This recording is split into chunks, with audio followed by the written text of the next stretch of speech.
Dear colleagues, please be seated.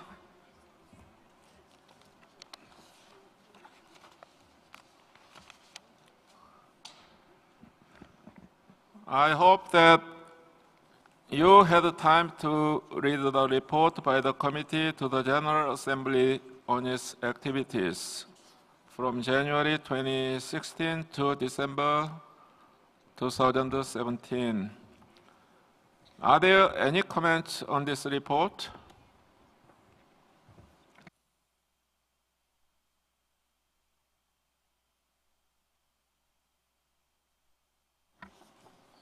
If there are no comments, I consider this report adopted, seeing no objection. The report adopted.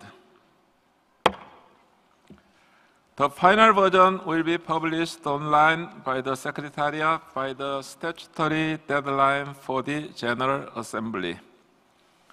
Are there any comments on the list of decisions?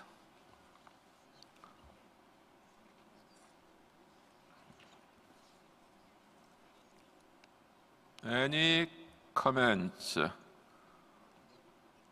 If there are no comments, I consider this list of decisions approved. Zambia? Oh, okay, Zambia, you have the floor.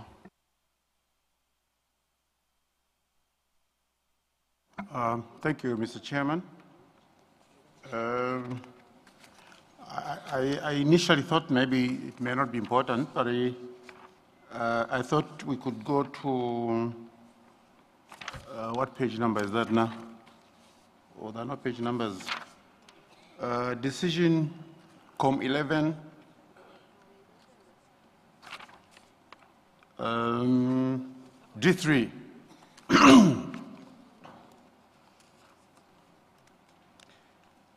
And paragraph 6, criterion 3. I just thought maybe in INESA should be, because that's an abbreviation, I thought maybe we write it in full since these are permanent records. It's Institute of Economic and Social Research. I can, I don't know whether you want me to, yeah, Institute of Economic and Social Research. Of Economic and Social Research. Then maybe in brackets, INESA. So that the other institute at the end goes socio research.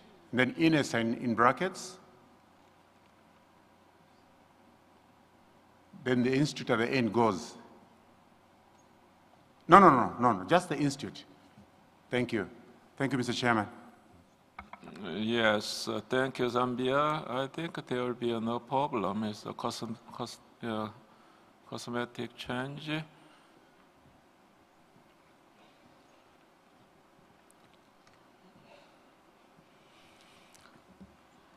Okay, with that technical correction of UNESCO, so are there any further comments on the list of decisions? Thank you. If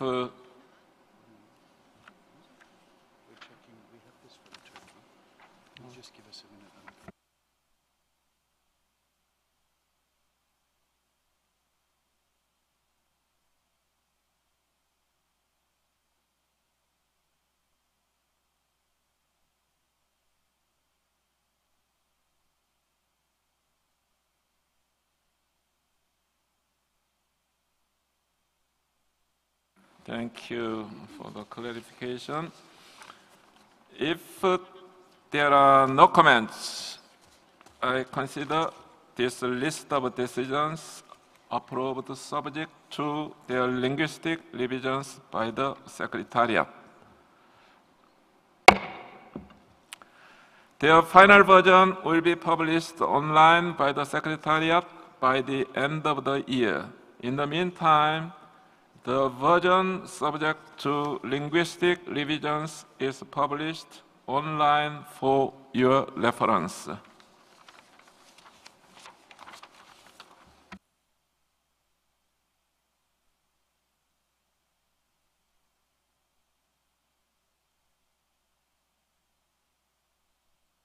Okay, thank you. We move on now to item 15, Intangible Cultural Heritage in Emergencies. Mr. Tim Curtis, the floor is yours to present this item to us. Thank you, Mr. Chairperson. And before entering into the document, I'd like to start the presentation of the item by putting it in the broader context of the global framework of culture in emergencies.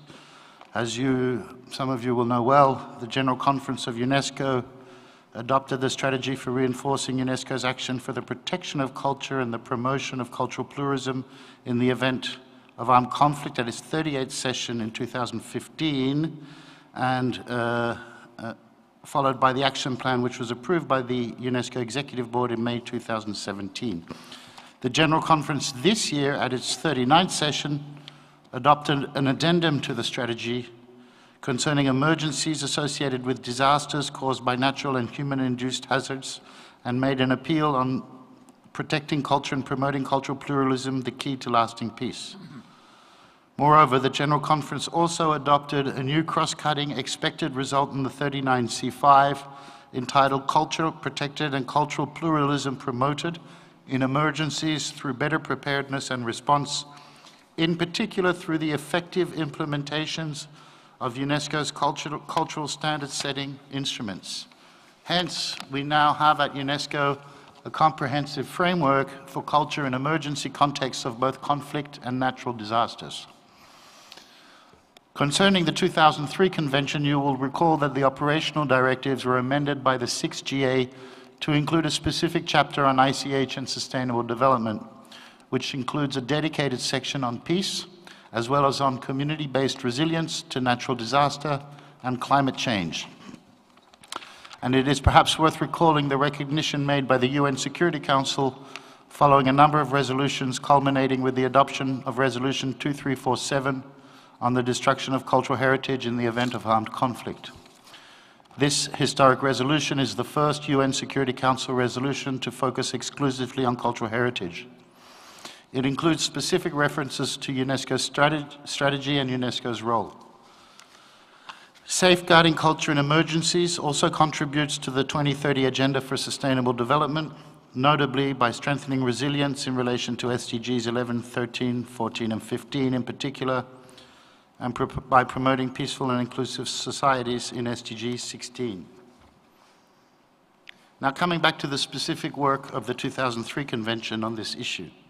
As you all remember, last year the committee initiated its reflection on intangible cultural heritage in emergencies and felt that more case studies were necessary to fully grasp the complexity of the issue in view of defining operational modalities for the implementation of the Convention in such situations.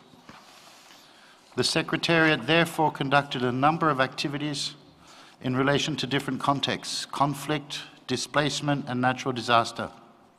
Their results are presented to the committee in the working document, including lessons learned and possible ways forward.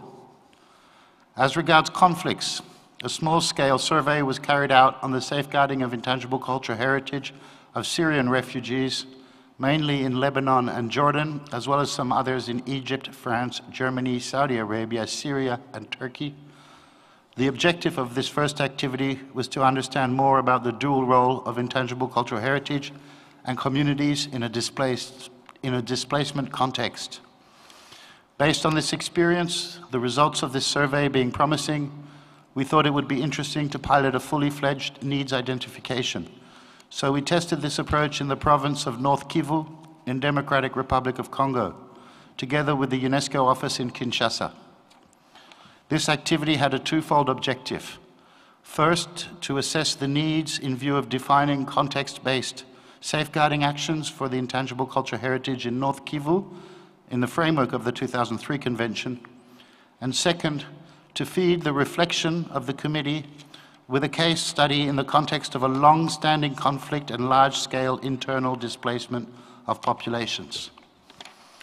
Concerning natural disasters, because of the unpredictability of such emergency and because there is some research and literature available in the field, we felt that it was more appropriate as a first step to conduct a desk study in order to identify and conceptualize the key issues at stake. We therefore commissioned a desk study on the safeguarding and mobilization of intangible cultural heritage in context of natural and human-induced hazards, backed up with case studies.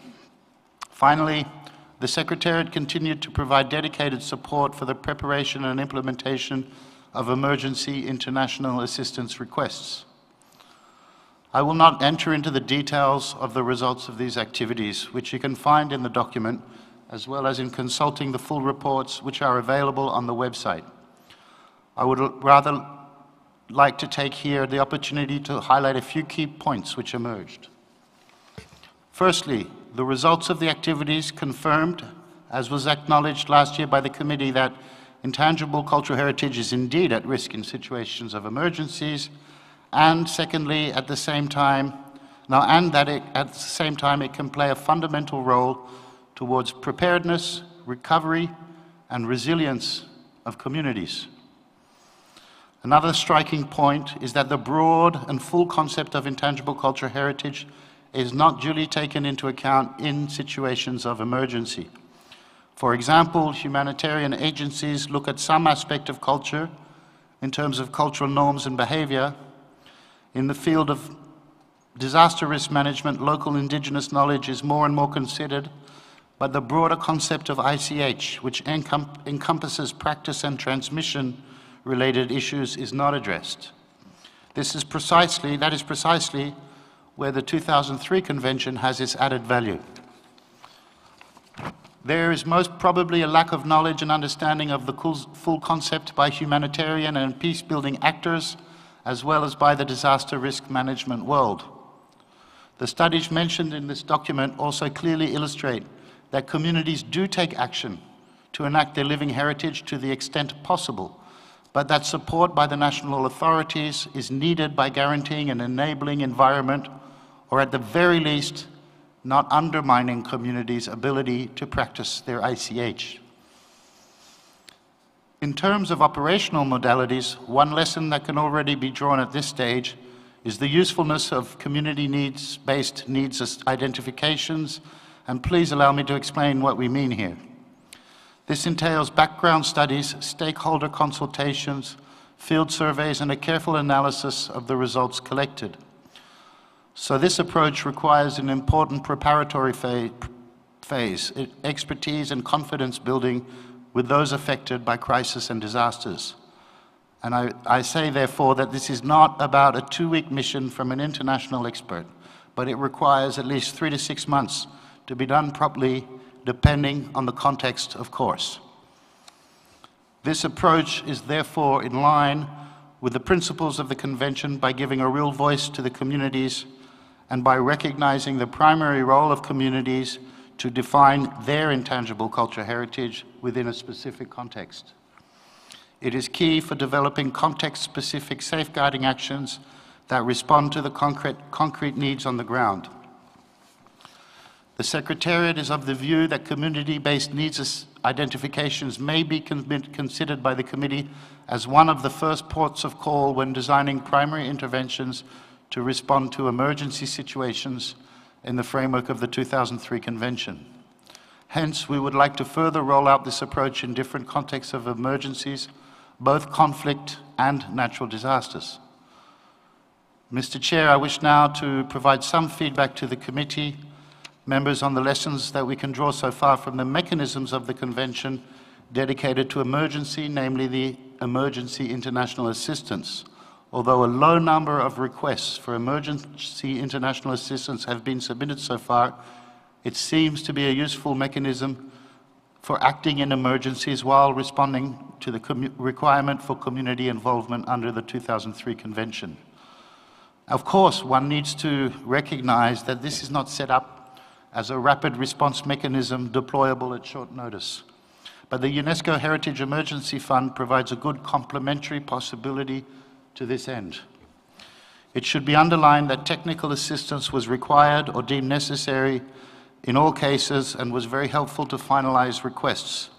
Indeed, by involving the joint collaboration of the submitting state, an expert, and the Secretariat, it proved to be an effective mechanism to supporting the submitting state to define a specific response to the emergency context in line with the Convention's provisions, as well as to share experiences of similar situations. And a recent good example is the technical assistance provided to Niger by a Malian expert. Content-wise, what we can draw from this experience so far is that a phase-to-phase approach is needed. One should avoid starting with large-scale projects and rather start with the approach of community-based needs identification in order to design appropriate actions in the second phase. Dear members of the committee, on the basis of the knowledge and experience gained since the last session of the committee, the Secretariat would like to propose several possible ways forward. Firstly, we feel that there is a need to continue developing more case studies which results might point to emerging patterns in order to develop suitable interventions. Secondly, as already explained, it would be interesting to continue piloting community needs-based identifications on the ground after an emergency occurs. Another proposal is to make improved use of the mechanisms and processes of the Convention, in particular in the framework of inventories in the field of preparedness and periodic reporting. Finally, it seems important to foster the use of emergency international assistance in a strategic manner with a view of generating a wealth of knowledge and experience on how to deal with intangible cultural heritage in situations of emergency. Before concluding, allow me, Mr. Chair, a brief general comment. As we move forward on this issue, we must measure the level of sensitivity it implies. Dealing with intangible cultural heritage is dealing with people. It touches upon identity and cultural rights issues, among others. We need to be careful when we talk about generic measures. Each case is different. In some cases, it will certainly seem not appropriate to move and intervene, for instance, until other basic human needs, food, shelter, sanitation, are properly met. Moreover, the agreement and consent of concerned stakeholders is an absolute necessity going on with operational action on the ground in the field of ICH. Hence, caution should be applied and intense preparatory work carried out before engaging intervention in this field in a specific emergency context. And of course, access to the right people is necessary. To conclude, intervention in the field of intangible cultural heritage in emergencies are more likely to happen in the preparedness or recovery phases of the emergency. The draft decision has been elaborated in this sense. Thank you, Mr. Chairperson. Thank you, Mr. Secretary, for your kind and very long, detailed presentation and the introduction of the draft decision regarding intangible cultural heritage in emergencies. I now open the floor. Does anybody wish to take the floor?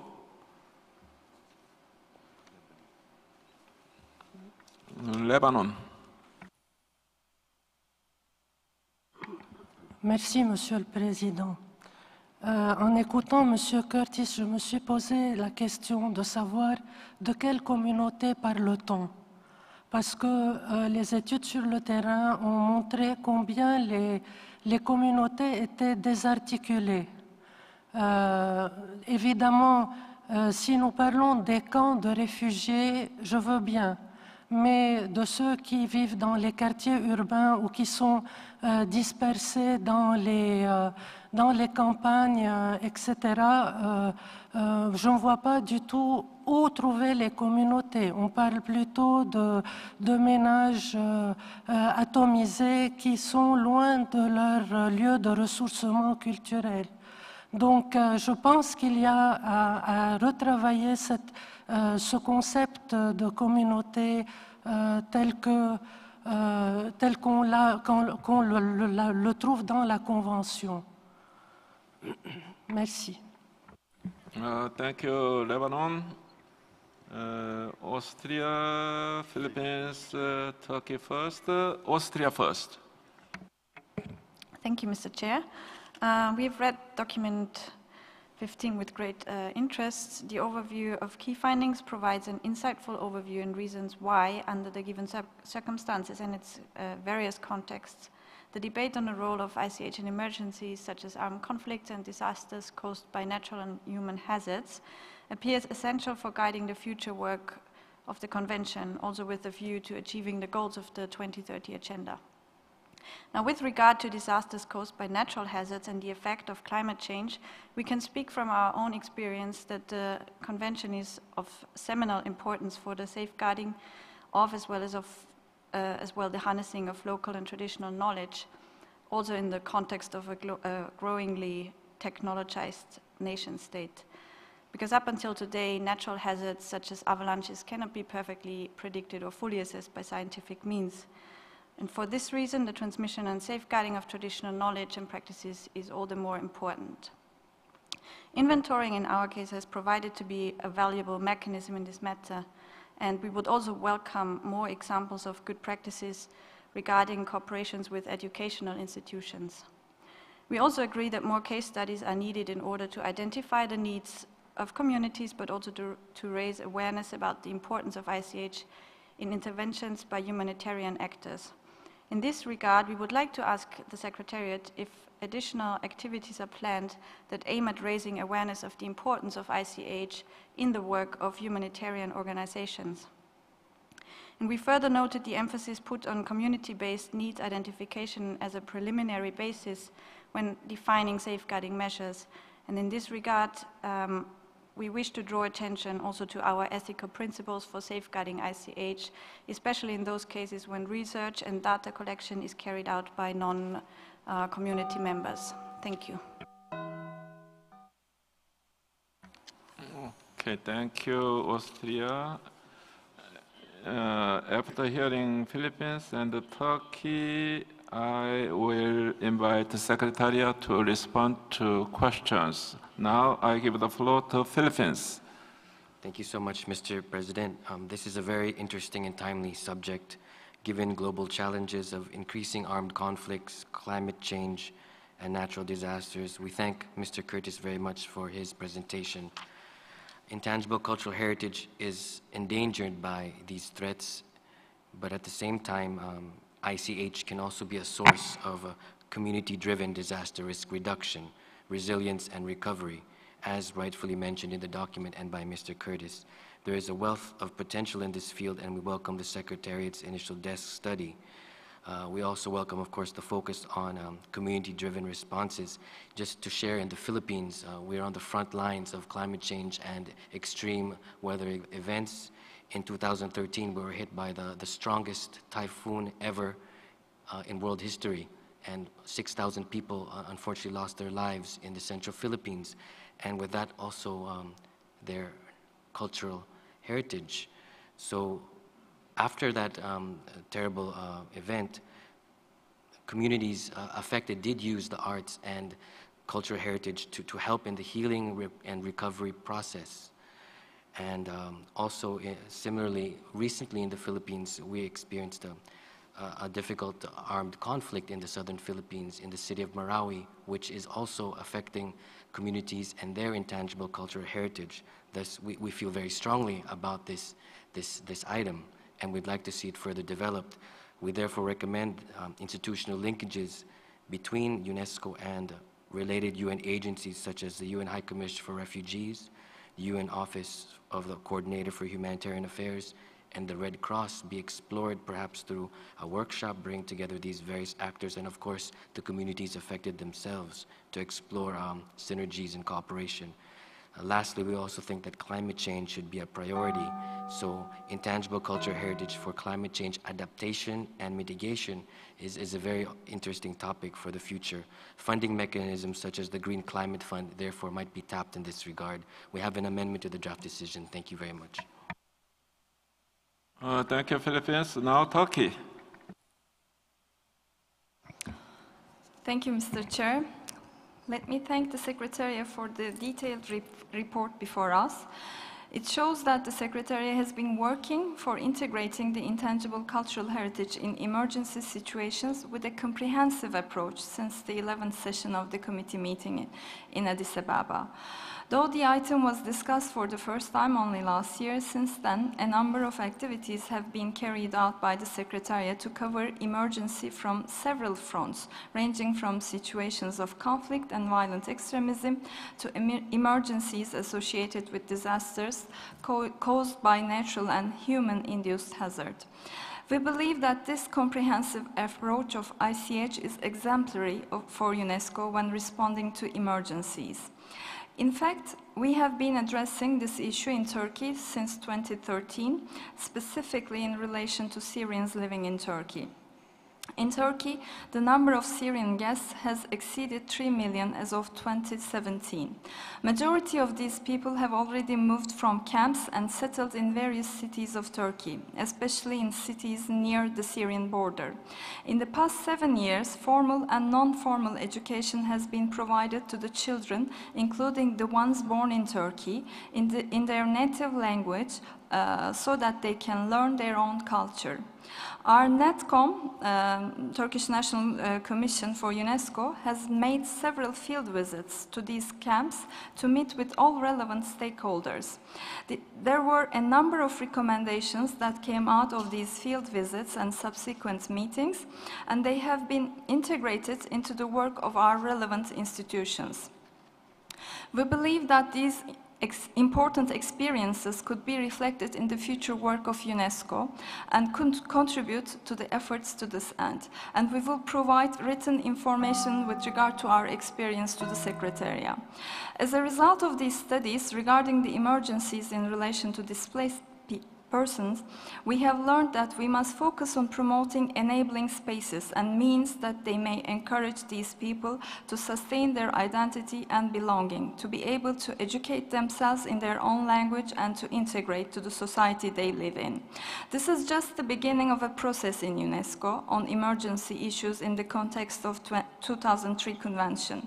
Further work is needed to further utilization of the international assistance mechanism for the integration of intangible cultural heritage into the humanitarian agenda, for the integration of intangible cultural heritage to prevent violent extremism.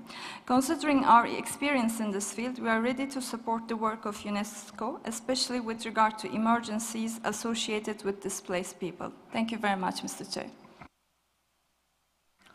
Thank you, Turkey. Now I'd like to invite Mr. Secretary to respond to some questions raised. Thank you, Mr. Chairperson. First of all, I'd like to thank the committee members who took the floor for their positive and encouraging remarks on the work we have been doing, which we realize is far from complete, but we appreciate the indication we seem to be getting that we're going in a positive direction. Concerning the question from the delegate of Lebanon, yes, I can only say yes, there is a need to define communities in these contexts. It's a very complex issue. The convention itself does not define communities because even we see within the nomination files submitted for various mechanisms, the listings, we have multiple approaches to defining communities. And clearly, in the case, as you mentioned, where communities are dispersed, then it becomes even more problematic. So I can only say I agree with those observations.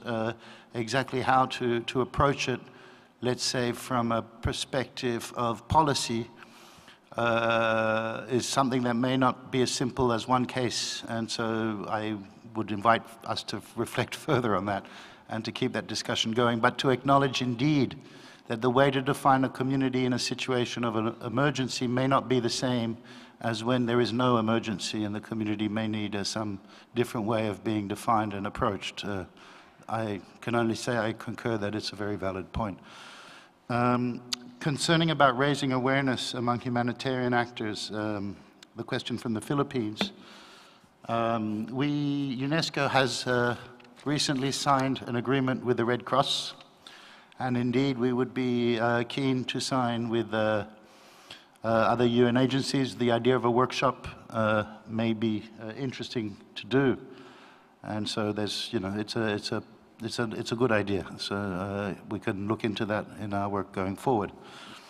Of course, for the comments from Turkey, we appreciate and welcome very much feedback, information, research, collaboration with the NACOM, which seems to intersect on situations of displacement, the issues of ICH in formal and non-formal education, as well as education for the prevention of violent extremism. So any help we get, we welcome very much. Thank you. I think. Thank you, Mr. Tim Curtis. Now I give the floor to Ambassador of Palestine. Thank you, Mr. Chair. I'll try to be very brief and very quick. First of all, I would like also to join my colleagues who thanks the Secretariat for the efforts done in this domain, and we recognize that it is very difficult, but nevertheless, the work done so far is very positive, and we think that they are on the right track. Nevertheless, I have just two comments actually about the UN agencies. When it comes to the cooperation with other UN agencies, it would be appreciable for us as delegation of Palestine to keep in mind also that the cooperation with the UNRWA agency could be interesting. This is the first thing. Second thing, I have a precise question to the Secretariat. We learned that UNESCO has sent several missions in different areas of armed conflict. One of the missions took place in January 2017 in Aleppo, and there was a report about the destructions in the cultural and natural heritage domain, and also regarding education. So my question is, could it be possible for the Convention 2003 also to join such mission to report also about the effects on the intangible cultural heritage in these situations? Thank you, Mr. Chair. Okay, thank you, Palestine. Maintenant, j'aimerais inviter au délégué de Sénégal à prendre la parole. Merci, Monsieur le Président. On félicite, comme les autres, le secrétariat pour ce document très important. C'est une question délicate qui interpelle l'ensemble du système des Nations Unies. Et c'est vrai que l'UNESCO, à travers ses instances, a déjà pris beaucoup de déclarations. On a même souvent pensé que les conflits ou les catastrophes naturelles impactaient beaucoup plus sur le matériel, sur les bâtiments, sur les villes, sur les forêts, mais l'impact sur le patrimoine culturel immatériel est beaucoup plus important. Si nous pensons, en tout cas, nous prenons le cas de l'Afrique, parce que là, derrière chaque élément matériel se cache un immatériel extrêmement important qui est en Afrique et donne même la signification au matériel. Donc, quand on détruit une forêt, quand on détruit un village, c'est tout un ensemble d'éléments immatériels, valeurs immatérielles qu'on détruit. Et je pense que c'est pourquoi, pour l'Afrique, le patrimoine culturel immatériel est beaucoup plus délicat dans sa sauvegarde par rapport aux conflits et par rapport aux catastrophes naturelles. Je prends le cas du Sénégal. Il y a quelques années, on a eu une crise assez importante au sud du pays, en Casamance, une crise d'indépendantisme, si vous voulez.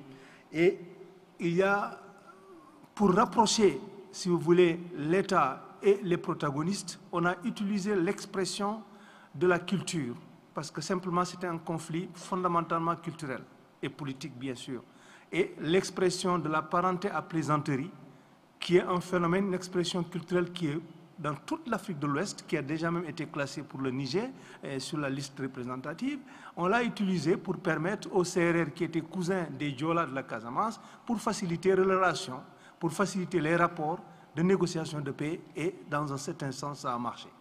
Même si la paix n'est pas totalement revenue, on a quand même utilisé ces régulations sociales que nous donne le PCI. Et pour finir, j'invoque également la question de la nature. Vous savez que l'Africain est lié à la nature par des relations absolument de croyances, de pratiques, de rites. Et pour sauvegarder cette nature, on utilise beaucoup plus le PCI et les valeurs consenties dans le PCI pour protéger la nature et le milieu naturel. Donc, la protection du PCI est chez nous extrêmement importante et nous saluons un peu ce travail qui a été déjà engagé par le secrétariat et nous encourageons à continuer dans ce sens. Je vous remercie. Okay, merci beaucoup. As customary, after hearing from 3 speakers, I'd like to invite you, Mr. Secretary, to respond. Saint Lucia. Thank you, Mr. Chair. I would also like to join the rest of my colleagues in congratulating and appreciating the work of the Secretariat in this very, very crucial area of our lives. I come from the Caribbean, and listening to the Philippines, I mean, it's almost emotional for me because we, as most of you would know, this year was a particularly difficult year for our region with hurricanes. Virtually whole islands were destroyed and displaced, lots evacuated, etc. So we are fresh from the experience, even totally confused, even at this point. And it brings me to questions of some of the points raised by Mr. Curtis. Very, very, very, very crucial points. The first is the need to be careful with generic measures. Each case is different, and that the caution should be carried out and with intense preparatory work needed for before intervention. However, there's no time in a lot of these cases. There is no time for this intense preparatory work. Some kind of intervention is urgently needed. And in fact, urgency takes on a new meaning in a lot of these areas. And I think we need some guidance in this area. Something that immediately struck me was probably our list of in need of urgent safeguarding. We may have to develop some kind of mechanism for fast-tracking the putting of some of our elements on that list for urgent safeguarding. And the awareness-building activities. It's important long before. Right now, we are scrambling in the Caribbean because a lot of our islands didn't even know of mechanisms like the emergency international assistance, and the awareness-building activities need to be very much present long before. We need to identify these areas that are under threat despite the unpredictability and lift up these awareness-building activities long before any emergency. The Caribbean will face emergency. We know that. It doesn't have to be when the emergency happens that we build the awareness-building activities. Thank you, Mr. Chairman. Thank you, Saint Lucia. I see no more speakers from our committee members. So before turning to observer missions, I'd like to invite Secretariat to respond. Thank you, Mr. Chair. I understood we had questions from St. Lucia and Palestine. For St. Lucia, perhaps I'd like to understand, but I think for the question from Palestine, the director of the division will understand. Will answer. Can I address St. Lucia's concerns? Because indeed, and I think this is what we found, particularly in the result of natural and human-induced hazards and disasters, that the unpredictability of the timing means emphasis needs to be put in preparation and integrating. I mean, what we're finding is integrating these. There's no integrating of ICH into disaster preparedness plans, but also in the inventory. So one of the things that came out of the desk study was the lack of, in safeguarding plans within nomination files of preparedness for disasters, but also in the inventorying systems and guidance. It might, that particular aspect should perhaps be emphasized in preparatory. And when we say rapid response, it means, once the disaster's hit,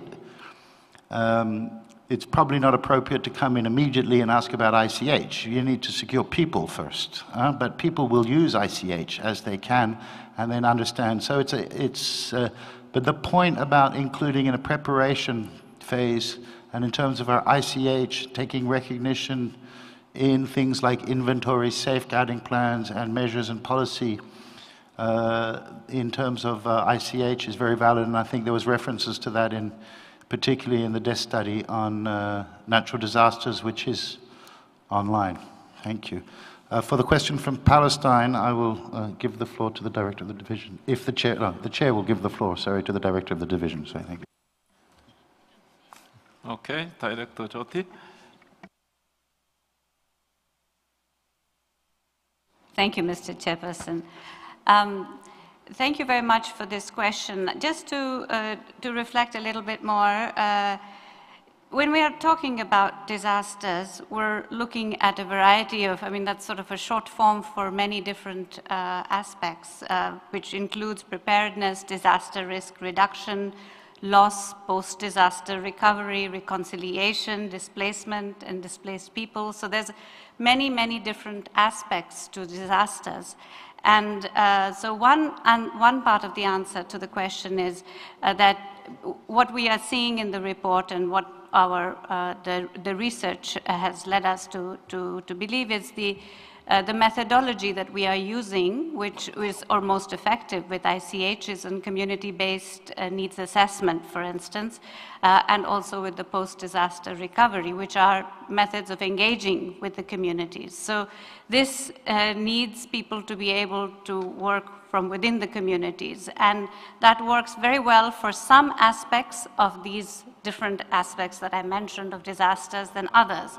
Whereas the missions that have gone to Aleppo, for instance, have had other types of specific objectives for which ICH-related work may or may not be the most effective in an immediate, during an emergency situation.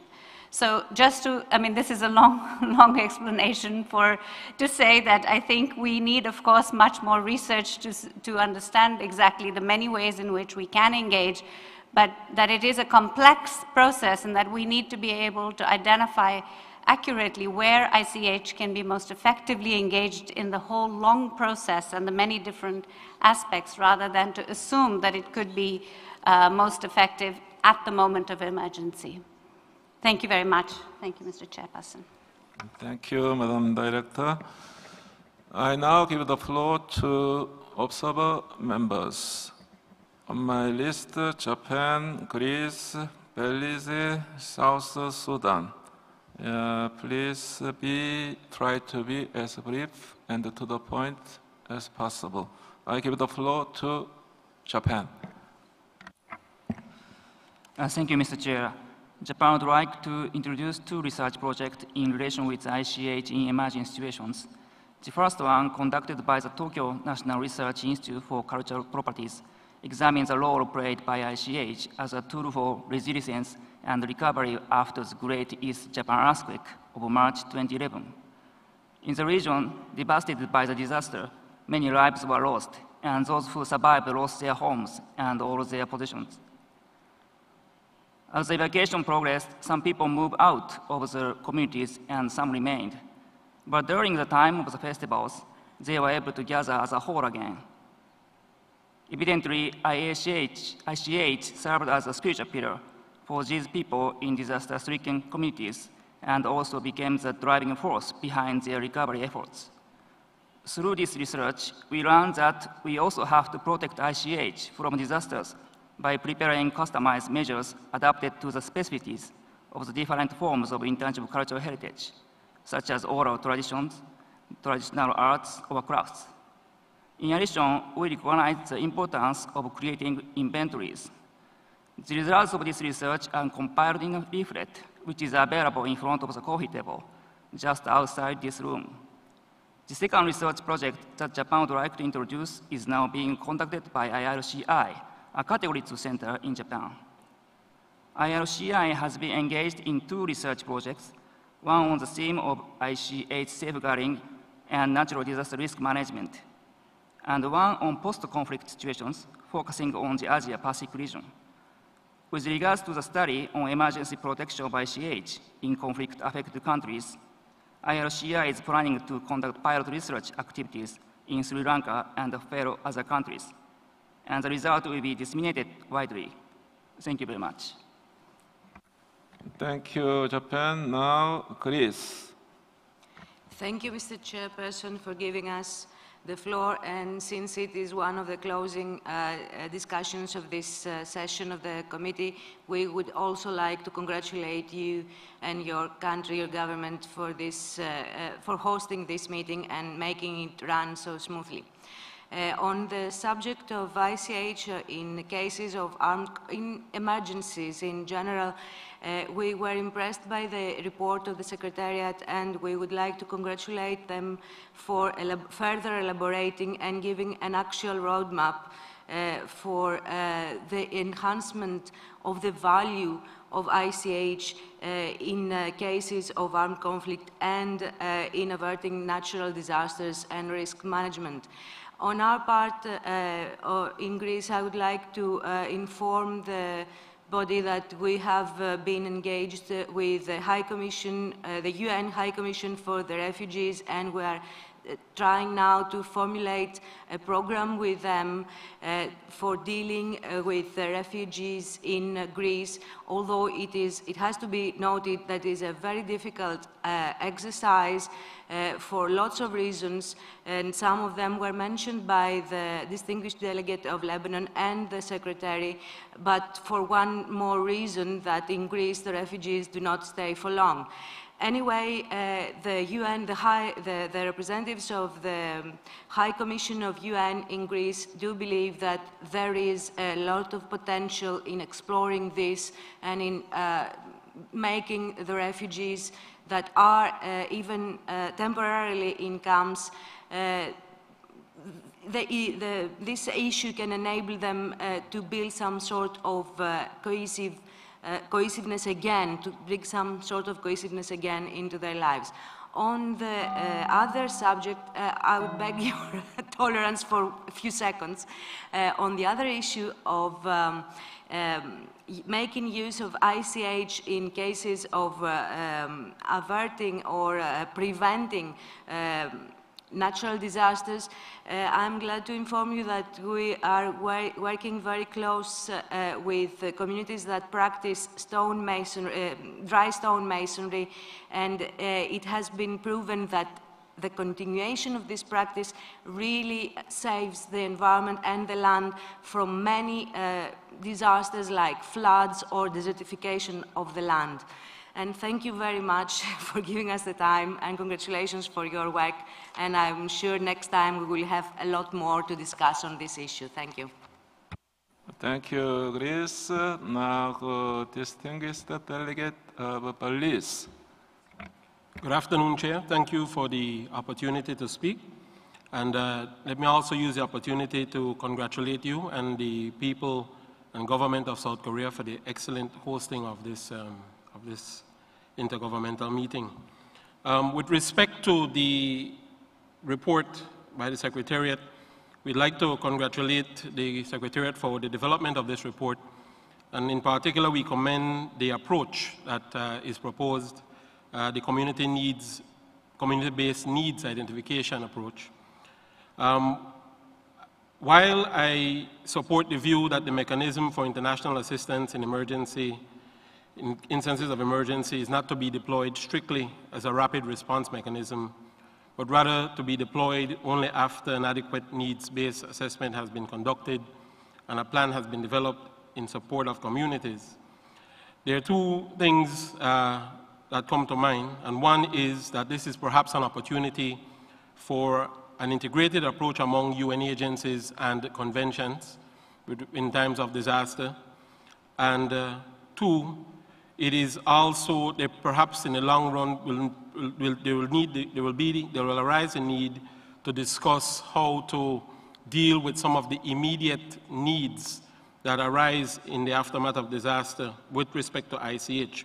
In that regard, then, I would like to request that in addition to this approach, that consideration be given to ICH that are directly connected to the livelihoods of persons affected by disaster and in the aftermath of disaster. I also note that in the spirit of the convention, where communities and practitioners are knowledge bearers, the convention is also an opportunity for the adaptation of ICH from across the world, which may help to restore livelihoods of communities affected by these disasters. Thank you, Chair. Thank you, Belize. As a last speaker on this item, I'd like to invite distinguished delegate of South Sudan. Thank you, Chairman, for allowing me to speak for the first time. First, I would like to congratulate you for the wonderful coordination, administrating the meeting, and also for the report rendered by the Secretary, which has touched so many things. Ladies and gentlemen, members of the committee, state parties representing the various member countries present here, let me, on behalf of the Republic of South Sudan, heartily appreciate the government and people of Korea for the warm reception that they have accorded to us. I would also like here to take the opportunity also to express our appreciation to UNESCO offices in Paris and in Nairobi and also in Juba, who have been giving us valuable support in this critical time which the South Sudan is facing. Ladies and gentlemen, the South Sudan is considered as one of the most diverse and culturally rich countries in the world. It has more than 64 indigenous languages being spoken by the people. And this has resulted into that we have different traditions and cultural practices taking place. The Republic of South Sudan has recognized the importance of ICH, which has made us to ratify 3 conventions of 1972, 205, and 203. And we hope that by doing that, this will give us good experience to allow us to develop the cultural structure of South Sudan. But unfortunately, the South Sudan have descended into senseless war in 2013 and 2016, and our hope now is that ICH would develop us this sector. So, last again, I would also appreciate very much again, and we thank the UNESCO office for funding us morally and technically. And thank you for listening. Thank you. I thank you also, distinguished representative from Juba, South Sudan, for his kind words addressed to organizers. I now give the Mr. Secretary to respond to some more questions, I think. Thank you, Mr. Chair. I'll be brief, but I can sense the hearing, particularly from Belize and reflecting from St. Lucia, to assure that when we are not talking about a policy rapid response, we are not implying that you should not approach us for assistance if needed.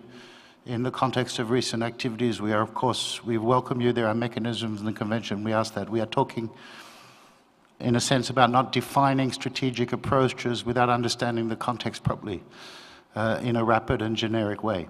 So please do approach us on that sense. When you refer to livelihoods, indeed, that is an area for entry in what is called within the UN system, the PDNA, the Post-Disaster Needs Assessment, which seeks to identify losses and damages.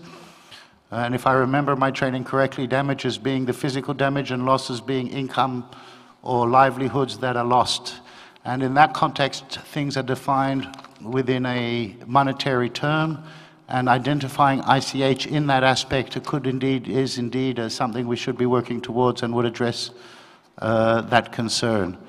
I will also, perhaps it may come up later, I do recognize the need to work with, of course we have the need to work with other UN agencies, but it is delicate. Other UN agencies are working also under difficult situations, and so when you ask us to work with another UN agency, you also need to ask the other UN agency to work with us, so that we are not just turning up there without it being clear that we are part of what is needed in this situation. Thank you. Thank you, Mr. Secretary. Now let's move on to the decision.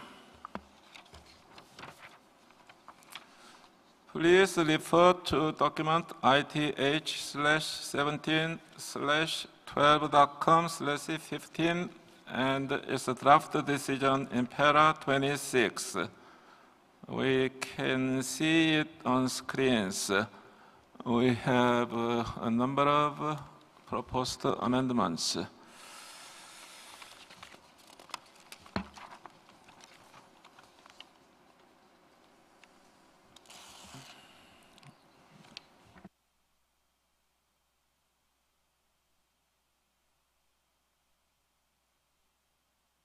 Okay, let's adopt para by para. Para 1 is procedural 1. Seeing no objection, para 1 is adopted. Para 2 is some amendment put forward by Austria, Palestine, Cyprus.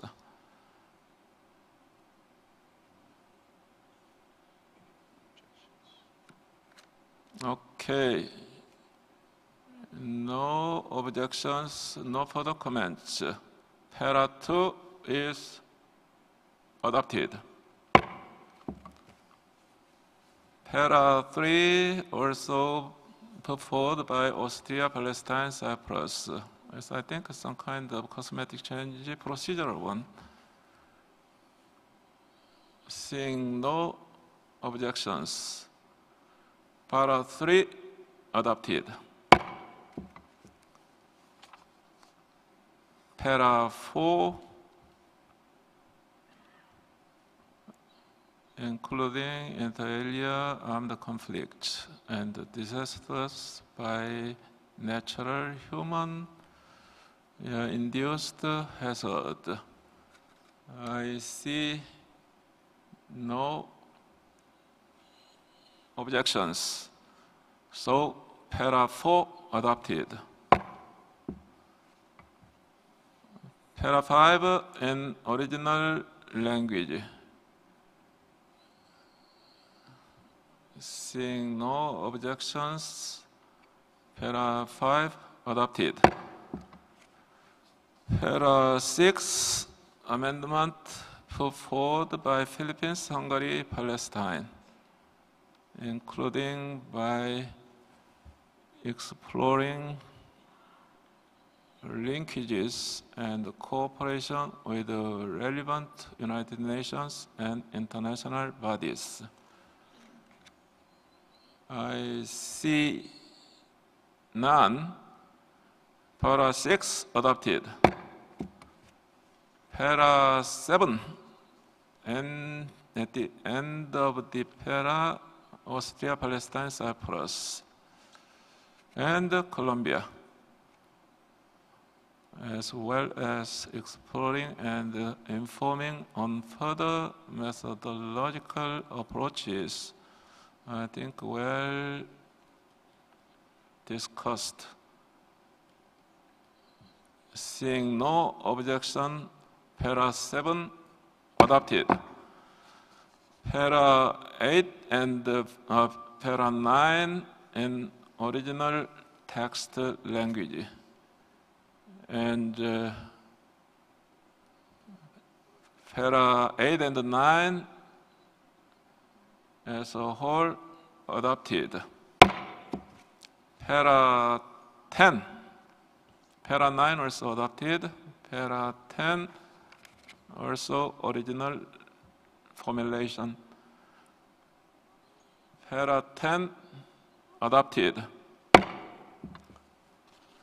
New para 11 proposed by Colombia further encourages this Secretariat to pursue cooperation with other institutions with expertise in the field of risk management in the cultural sector, such as e-commerce, Algeria. Je vous remercie, Monsieur le Président. Nous n'avons rien contre l'esprit de ce paragraphe, mais nous ne voyons pas la valeur ajoutée à préciser une ONG parmi une autre. Donc, avec la permission de la Colombie. Est-ce qu'on pourrait biffer tel que e-commerce? Thank you, Algeria. Turkey. Thank you, Chair. Briefly, just echo what has Algeria said to delete e-commerce. No specific reference. Thank you. Colombia first. Thank you, Mr. Chairman. Yeah, we agree. We can just delete the part of e-commerce. Our meaning is that it would be very helpful to have other institutions that are working in this field that could help countries on that subject. So it's just that it's not necessary to keep e-commerce in the amendment. Thank you. Okay, thank you, Colombia. It's a proposal, Colombia just withdrew the e-commerce. So I think, Ambassador Moni, you don't need to take a floor. Exactly. Okay. No need. Thank you. Thank you. So, new para 11 is adopted as again amended, slightly changed. Para 11 adopted. New para 12, no, not new. Para 12 is original text language, no objection. 12 adopted.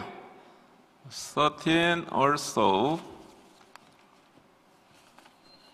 no objection, is adopted.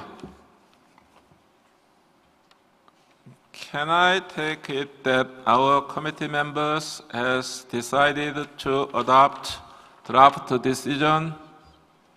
Ambassador Moni of Palestine. Thank you, Mr. Chair. I waited till the end just to make a slight clarification, and I would like this to be kept in the records. You noticed that in the amendments, we talked about different situations of emergencies, including, of course, armed conflict or human-made hazards and so on. But I would like to stress that emergency situations also includes military occupation. I avoided to mention it here in order not to open a Pandora box. I know it would open an endless discussion, but I would like to have it in the records that emergency situations include military occupation. Thank you, Mr. Chair. Okay, thank you, Ambassador Monique. Your concern will be duly registered. So, we are seeing no objections. I therefore declare decision 12.com 15 as a whole is adopted.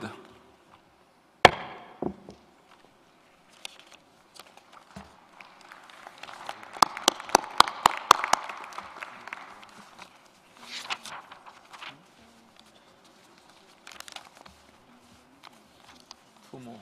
16.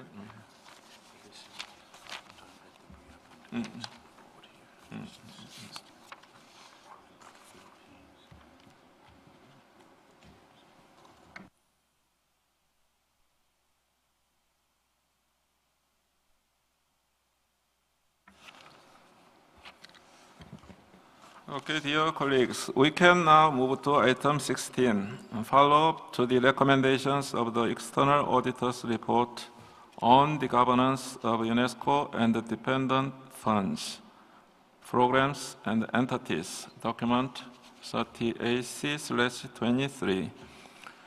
Dear colleagues, as you may already know, this item is included on our agenda pursuant to decision 11.com 7, with which we requested the Secretariat to include it on the agenda for the current session.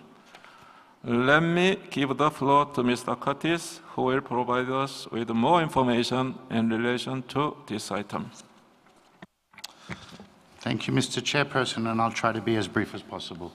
As mentioned by the Chairperson, this item is included on the agenda of the session at the request of the committee last year. with a view to include it on the agenda of the 7th session of the General Assembly of States Parties in June. You may also recall a number of recommendations by the External Auditor in document 38C23 were already discussed by the committee, namely at its 8th, 9th, 10th, 11th sessions, and by the General Assembly of State Parties at its 5th and 6th sessions. As a detailed table was presented last year, the document this year is brief. The document presents the recommendation of Subgroup 2, responsible for examining the structure, composition, and methods and work of UNESCO's international and intergovernmental bodies concerning the 2003 Convention. In particular, the subgroup recommended that the governing bodies of the 2003 Convention strengthen the decision-making procedures and credibility of the committee. The subgroup also took note of a good practice that it initiated to develop an overall results framework for the Convention. Please note that the document was drafted before the 39th session of the General Conference of UNESCO. The draft decision suggests that the committee takes note of the recommendation and good practice regarding the 2003 Convention presented by the Subgroup 2, which was examined by the Executive Board and the General Conference of UNESCO. Thank you, Mr. Chairperson.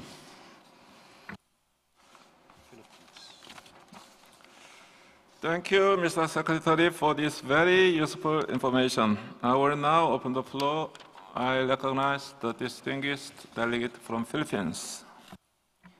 Thank you, Mr. President. Just to provide additional information, last month the UNESCO General Conference adopted 131 recommendations of the open-ended working group on governance. The Philippines had the honor to co-chair its 2 subgroups over the last biennium, with the distinguished delegate of Hungary. Subgroup 2 took up the UNESCO international and intergovernmental bodies, including the 2003 Convention bodies. In accordance with the resolution of the General Conference, all UNESCO governing bodies, including the ICH Committee, General Assembly, and their secretariats, are requested to follow up on implementation of relevant general and specific recommendations of the Working Group on Governance. In our view, the following recommendations of the Working Group are among those that should be considered. Recommendation 60 on the need to reduce and manage politicization of nominations and decisions.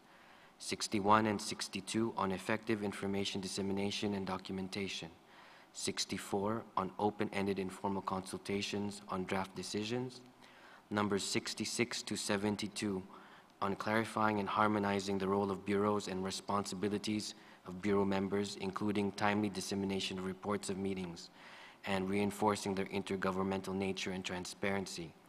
Number 73 on gender-neutral language. Number 76 on orientation sessions for new members. Number 94 on equitable resource allocation. Number 96 on synergies with other cultural conventions. Number 97 on better utilizing the annual meeting of chairpersons of the cultural conventions. Of special interest mentioned by Mr. Curtis is recommendation number 107, addressed specifically to the 2003 Convention and governing bodies on, quote, the need to strengthen decision-making procedures and credibility of the committee, taking due note of the ad hoc working group established to address these issues, end of quote. We encourage active follow-up of these recommendations, and we note that this has already been given to the informal ad hoc working group's mandate. We have submitted amendments to the draft decision in this regard, supported by other committee members. Thank you. Thank you, Philippines. Now I give the floor to Turkey. Thank you, Mr. Chair. We also would like to thank the Secretariat for the report. However, the report and the draft decision does not fully reflect the decision of the last session of the General Conference regarding the recommendations of the ad hoc working group on governance. But as Mr. Curtis have mentioned, it was prepared before the General Conference, so that is understandable, and we are here to enrich the decision at this stage. And after 2 years of intense work among all UNESCO member states, we believe it is now time both for the Secretariat as well as the state parties to implement the relevant recommendations. We're not going to dwell in detail on the issue, as it has already been very eloquently put forward by our distinguished Philippines delegation, but we want to take the attention of the committee to some of the recommendations that are of importance to us. The first one being the role of the Bureau. It's one of the important areas that needs attention, and the other is the synergies among the culture conventions. We are glad that the informal working group is given mandate to implement relevant recommendations of the working group on governance under agenda item 13. We expect from the Secretariat also to start implementing those recommendations that are under its responsibility. As a colleague from Philippines have mentioned, together with Philippines, Algeria and Hungary, we have some amendment proposals for the draft decision. Thank you. Thank you, Turkey. Any other further comments? No. Let us move now to the decision. Please refer to document 16 and this draft decision in para 6. We see it on screens with some amendments. Let us proceed para by para. Para 1 is a procedural one. Seeing no objection, adopted. Para 2, no objection, adopted. New para 3, put forward by Philippines, Algeria, Hungary, Turkey.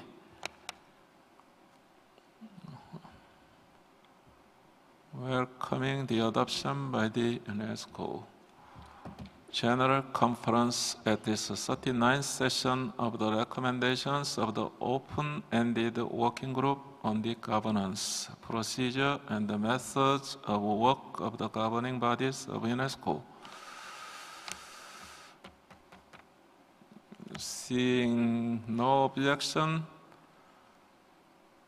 adopted. Para 4, original text, original language. Seeing no objection, para 4 adopted. Para 5, at the end of the sentence, some addition by Philippines, Algeria, Hungary, Turkey, identified by the working group on governance.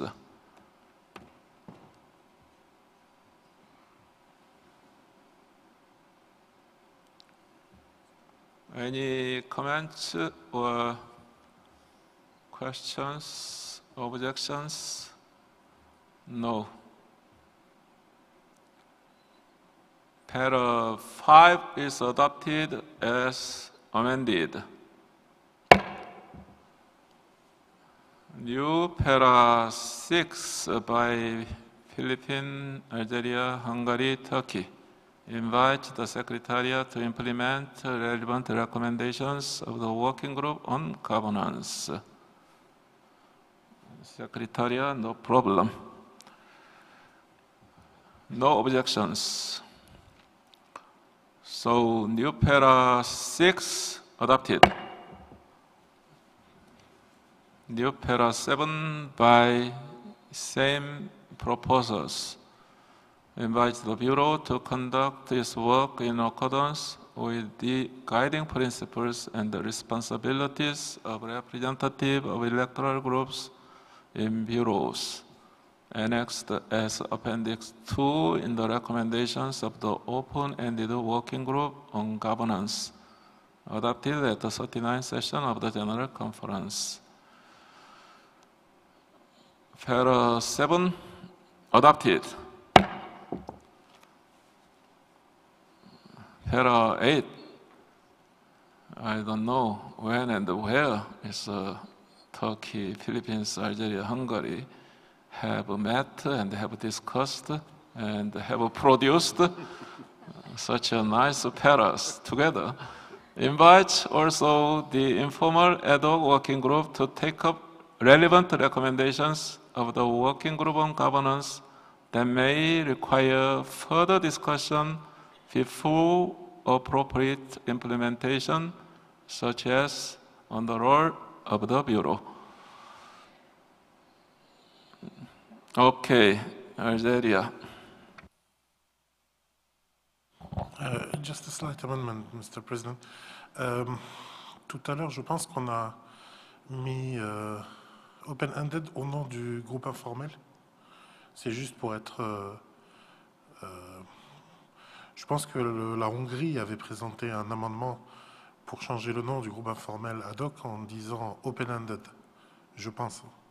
C'est juste pour avoir la bonne terminologie.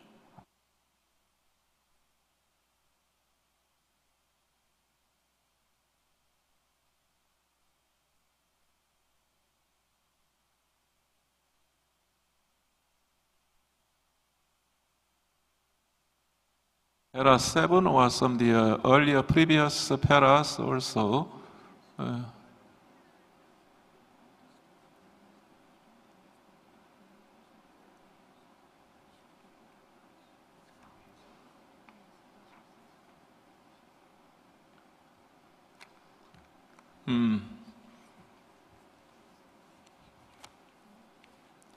Official working group name. Open-ended informal ad hoc working group.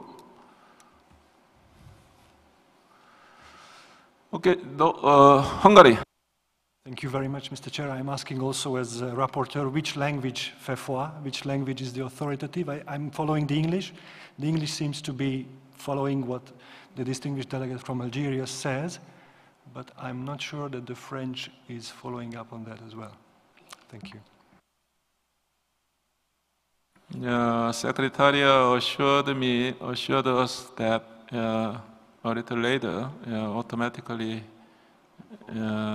translate from original English version to French version. So, and later rapporteur will check. So focus on English version. So, para 8. The change of official name of working group. So, Turkey. Well, I just have an editorial problem. Maybe we could ask Secretariat, because in para 8 we have formulated working group on the governance, but in para 9 we have labeled open-ended working group on the governance. I think for the sake of consistency we should have been more careful, but I cannot recall exactly which one is the official. Either we adopt open-ended working group on the governance, or we leave it in both para working group on the governance. Maybe our chair Philippines could help us here. Thank you. I think without the Philippines, you have the floor. Thank you, Chair. They're both referring to the same thing, but the official name is, of course, the longer one, which is a mouthful. But so we put working group on the governance just to simplify. So, but if we want to be consistent, yes, we could use the same, or on the understanding that we're referring to the same thing, we could also maybe keep. But thank you very much, and also for the support of colleagues for these amendments.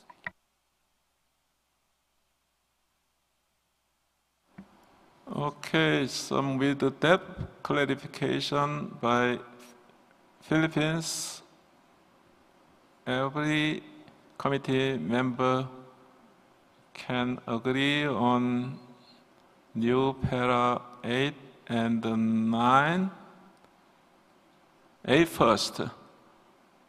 8, seeing no objection, new para 8. They want us to align the name. We'll align the name. Align the name.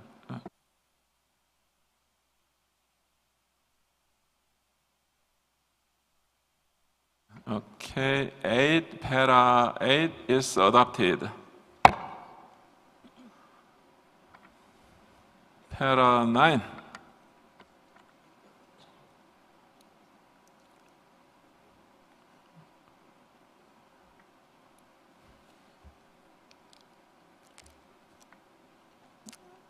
Seeing no objection, Para 9 also is adopted.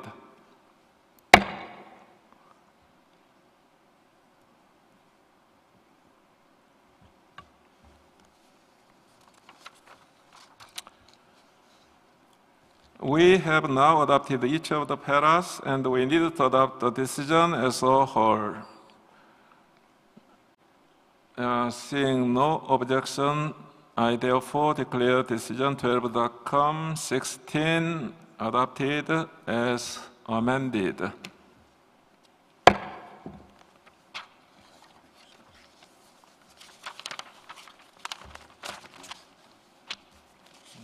Two more.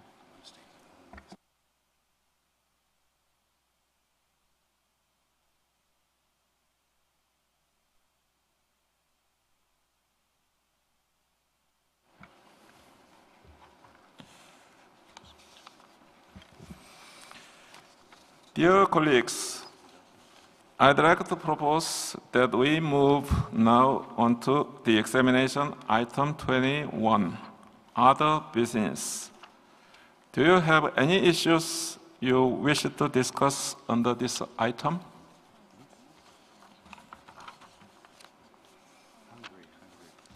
Hungary, you have the floor.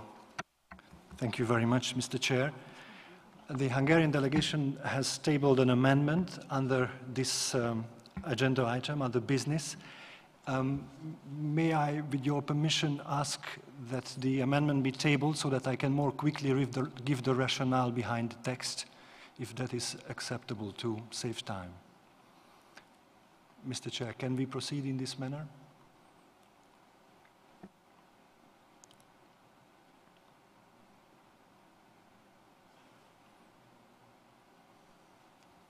Are you asking for the original amendment or the revised amendment? The revised amendment. Okay, I think it might take a bit of time. Okay, we're ready. Okay.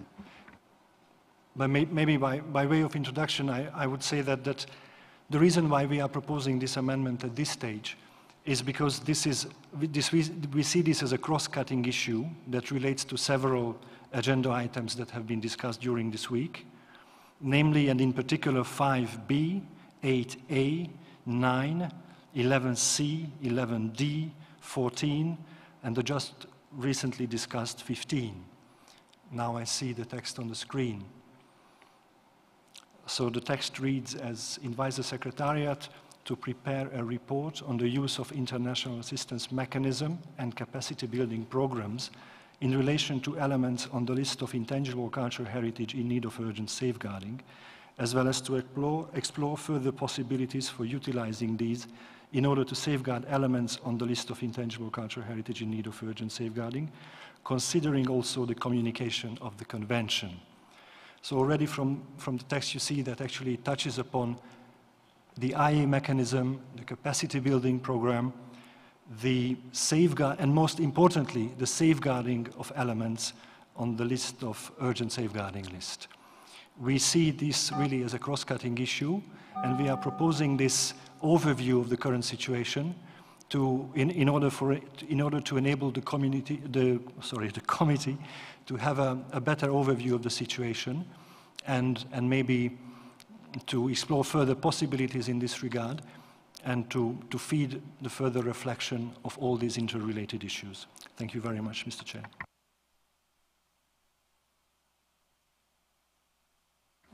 Okay, thank you so much, Hungary, for the introduction of a new draft decision under this item.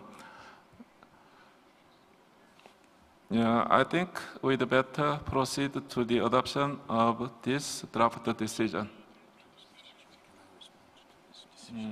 Yeah, before taking decision, I'd like to ask Mr. Secretary to add something to this draft decision. Thank you, Mr. Chair. It's just, I don't know if it's the confusion caused by the previous item, which I will need to become more familiar with, but we had a draft amendment and then we just got a revision which adds this considering also the communication of the convention, which is very confusing. And I no longer understand what we are being invited to do. So if the delegate from Hungary would kindly go back to the original draft decision which we had discussed and not have that considering also the communication of the convention, which adds confusion and which I would like to discuss, I'd prefer not to. And finally, I wonder whether it's possible to include it in the report of the Secretariat so as to avoid parallel reporting mechanisms. But considering also the communication of the convention is now confusing in relation to what I initially understood the amendment to read. Thank you. Okay, thank you, Mr. Tinkotis. I think Hungary can comment on statement by Secretariat. Thank you very much, Mr. Chair. In order to save time, I would just say in a flexible manner that I can accept to delete the last part, just simply because it's too late and maybe it is not really worth a long debate on that small segment. Just to go along with your suggestion, I can accept deleting that part. Thank you very much. Thank you, Hungary. Now I give the floor to Turkey.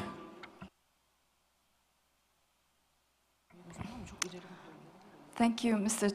Chair. I was just thinking, I mean, to adopt this all by itself here under agenda item 21 seemed very inconvenient to me.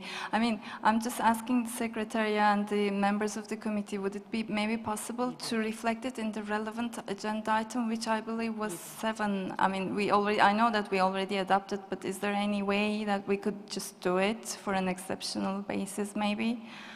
Just to ask that, but I'm not going to insist on that if not possible. Thank you.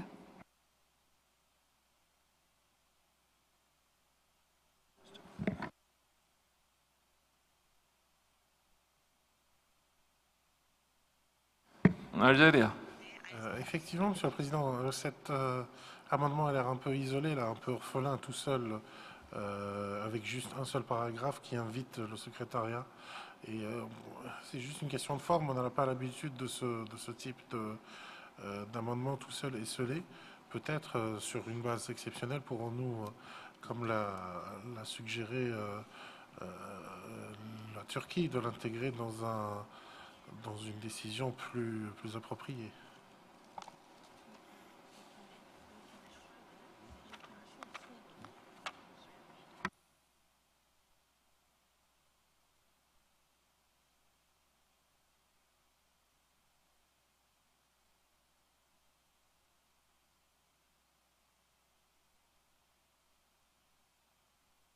Yeah, Secretariat will Ambassador Munir.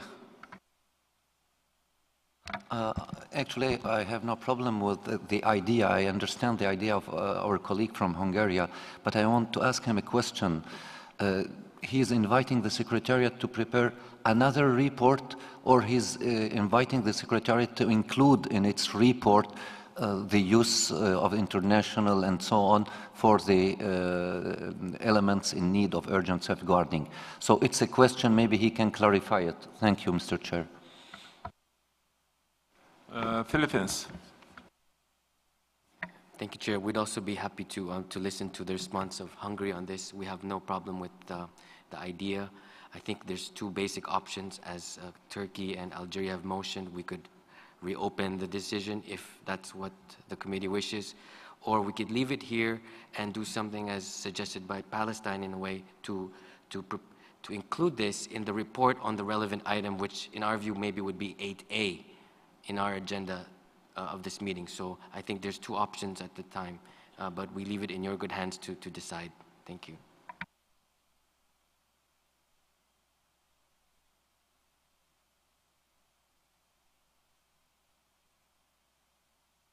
Okay, allow Secretariat. Yeah, Secretariat is looking for some relevant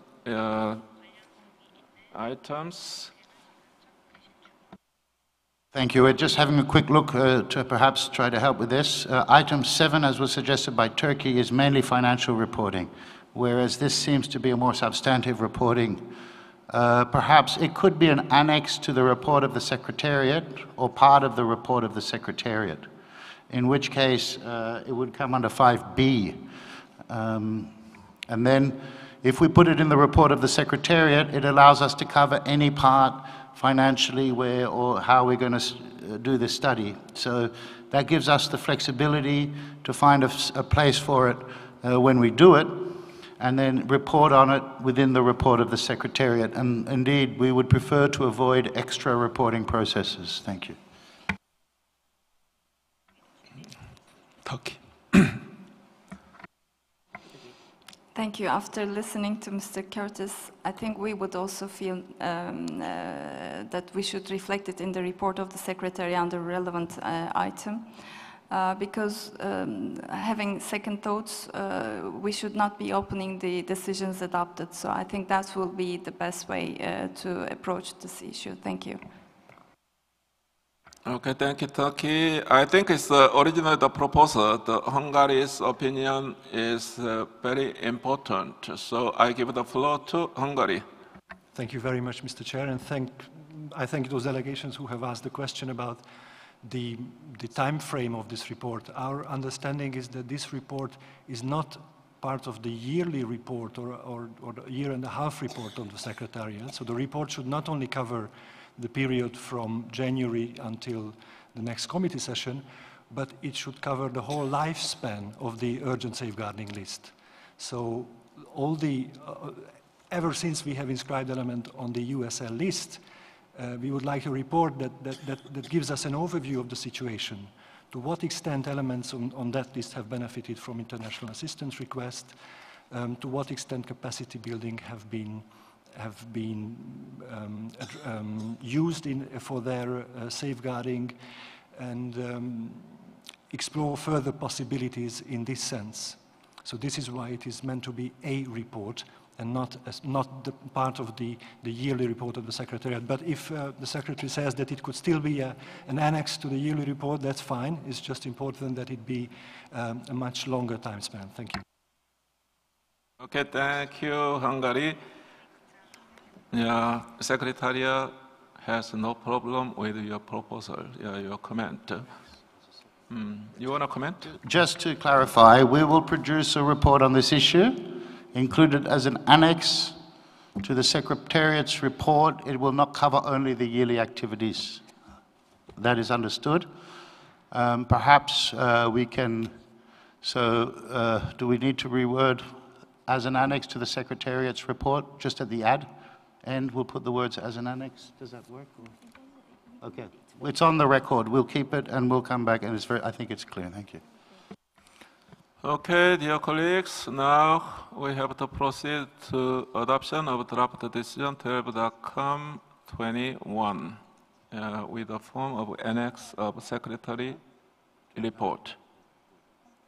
Yes. So can I take it that our committee has decided to adopt draft decision 12.com 21 as adopted as proposed by Hungary with a cosmetic editorial change. I see no objection. Therefore, the draft decision 12.com 21 is adopted.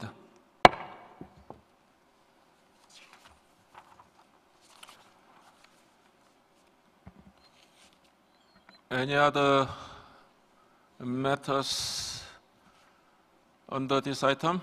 Other business? Mr.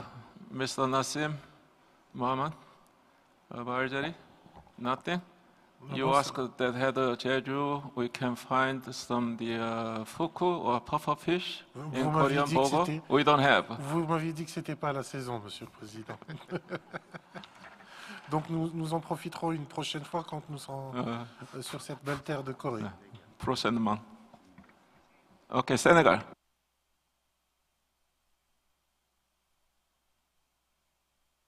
Merci. Je croyais ne pas être dans les questions diverses, parce que pour moi, les questions diverses, c'était autre chose. Bon, maintenant, est-ce qu'il faut attendre au moment de la clôture pour le faire ou le faire maintenant? De peur d'être en hors-sujet, mais je vais le faire quand même. Je vais le faire. Ce que je vais faire, c'est d'abord me féliciter, et je pense que tous les membres du comité également s'en félicitent, de l'ambiance dans laquelle ces travaux ont été menés, et féliciter le secrétariat et surtout la présidence, hein, vraiment, bien sûr, et ses adjoints, notamment notre collègue de la Turquie et notre collègue de la Colombie, c'est ça, qui ont assuré, ils nous ont permis donc d'avoir des travaux dans une bonne ambiance. En tout cas, de manière générale, ces travaux se sont très bien déroulés et on félicite vraiment la présidence et le secrétariat pour ce travail. Bien sûr, on félicite également le gouvernement coréen pour nous avoir permis de le faire. Maintenant, je vais quand même faire à l'endroit du secrétariat. D'ailleurs, je l'ai déjà fait dans le rapport. Moi, j'ai déjà évalué. J'ai fini d'évaluer et j'ai déjà envoyé. J'ai fait quelques propositions, peut-être que vous verrez, pour améliorer la participation des États membres du comité. C'est très difficile quelquefois de se retrouver sur un desk quand on est membre du comité, parce qu'on doit être là, ou de se retrouver à 2, simplement.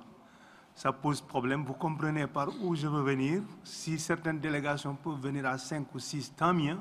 Ça renforce vraiment la qualité de la participation. D'ailleurs, je les félicite pour ça, mais certains ne peuvent pas le faire malheureusement. Donc, qu'on y réfléchisse, qu'on trouve des solutions pour améliorer la participation de qualité des pays comme les nôtres, en développement, si vous voulez. Je vous remercie, Monsieur le Président. Hamza Hamida. Je vous remercie. 감사합니다. Yeah, we are now entering into the final item 23. Before closure, I recognize Ambassador Munir of Palestine. Thank you, Mr. Chair. En réalité, notre collègue de Sénégal m'a précédé et puis il a sauté sur le dernier point de l'ordre du jour et je le remercie pour son intervention, bien sûr. Et puis, j'aimerais bien quand même vous féliciter et féliciter tous les membres du comité parce que finalement, on a quand même pu passer tous les points de l'ordre du jour et sans embâche et sans problème. Donc, je souhaite réitérer mes remerciements au gouvernement de la République de Corée and especially for all these young volunteers who helped in the organization of this session. They were very helpful and they were so professional, let's say. And of course, as my colleague from Senegal, I would like to thank the Secretariat for the hard work that they provided, the interpreters, of course, and our legal advisor, who was very useful for us, and all our members of the committee. Mr. Chair, my final words goes to you. You did a great job. It was a great success, and I invite my colleagues to give you a warm applause for this success.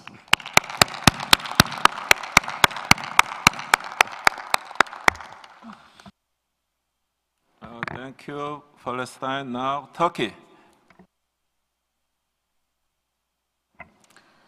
Well, thank you very much, Mr. Chair. Along the same lines with previous speakers, let me first of all thank you for your very able guidance, leadership throughout this session. Also to the government of the Republic of Korea and the administration of the Jeju Island for the facilities and also very warm hospitality extended to all participants. I would also like to thank Mr. Curtis, our secretary, and his entire team. They worked really very hard, and we appreciate all the work that they have done throughout this meeting. And also the experts of our evaluation body. They have worked really hard, so I want to recognize their efforts here as well to interpreters, and to all the staff who has contributed to the successful completion of this committee meeting. Well, for Turkey, this has been our last committee meeting. Unfortunately, we are going out of this committee at the General Assembly next year. I can say that this has been a privilege for my country, a very rewarding experience. We're a very committed state party to this convention, and we have tried to contribute to the discussions in this committee actively, and we try to be in line with the spirit of this convention. This is, for us, a platform where dialogue, mutual understanding, and respect for each other prevails. So we thank all our fellow committee members for the very good spirit that we have worked in this committee. I think the next committee meetings will be more exciting with new changes that we will bring to this convention, and we are very optimistic about these changes. Although we will not be a committee member from General Assembly on, we will continue to work to enhance the convention, the spirit of the convention. So again, wholeheartedly, I thank you, Mr. Chair, the government of Korea, Secretariat, and everyone involved in this process. Thank you very much. Thank you, Turkey. Now, Côte d'Ivoire. Merci, Monsieur le Président, de nous donner la parole. La Côte d'Ivoire réitère ses remerciements au pays hôte pour la qualité de l'accueil et l'excellente organisation de la session du comité. Remercie également le secrétariat, les interprètes, le peuple et le gouvernement de Corée et la ville hôte de Jeju. La Côte d'Ivoire, qui a fait son entrée au comité intergouvernemental en 2014, voudrait, au moment où elle quitte cet organe, remercier l'ensemble des États parties qui lui ont fait confiance en soutenant son élection au comité, et également dire merci à l'ensemble des membres du comité l'ayant honoré en la portant à l'un des postes de vice-président du bureau du comité. Nous espérons avoir été à la hauteur de la confiance qui nous a été accordée. La Côte d'Ivoire voudrait renouveler son remerciement à l'UNESCO pour lui avoir accordé une assistance financière internationale pour l'inventaire du patrimoine culturel présent sur son territoire en vue de sa sauvegarde urgente. Elle voudrait, pour terminer, réaffirmer son attachement à la Convention 2003 de l'UNESCO.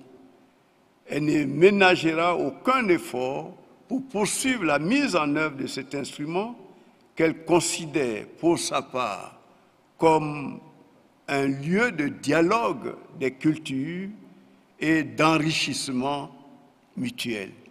Je vous remercie pour votre aimable attention. Merci beaucoup, Côte d'Ivoire. Ethiopia.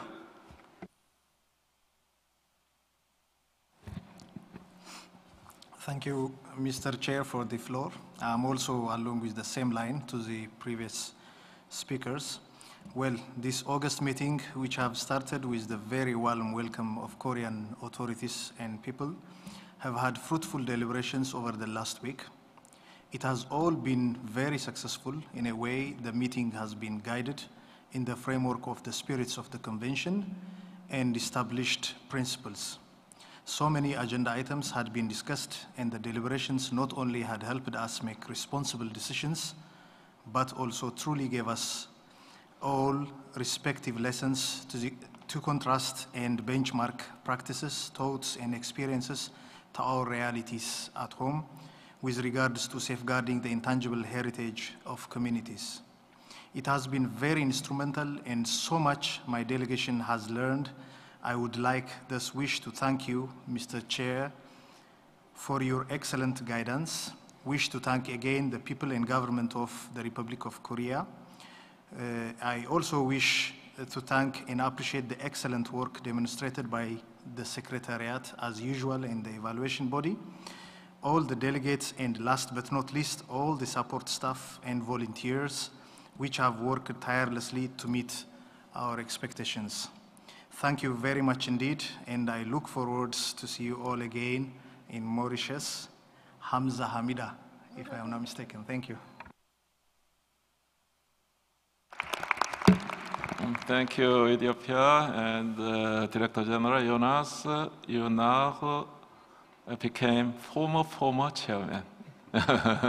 I'm a former chairman. Now, there are several speakers on my list, but I'd like to give us some priority to committee members departing. Departing committee members is more senior committee members: Afghanistan, Algeria, Hungary, and followed by Philippines, Mauritius, departing. Notice.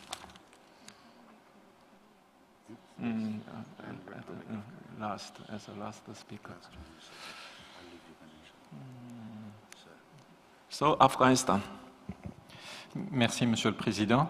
Je voudrais aussi prendre la parole pour remercier le pays hôte, le peuple et le gouvernement sud-coréen, les autorités de l'île de Jeju, et vous féliciter pour votre travail remarquable pour le bon déroulement, la bonne direction des débats.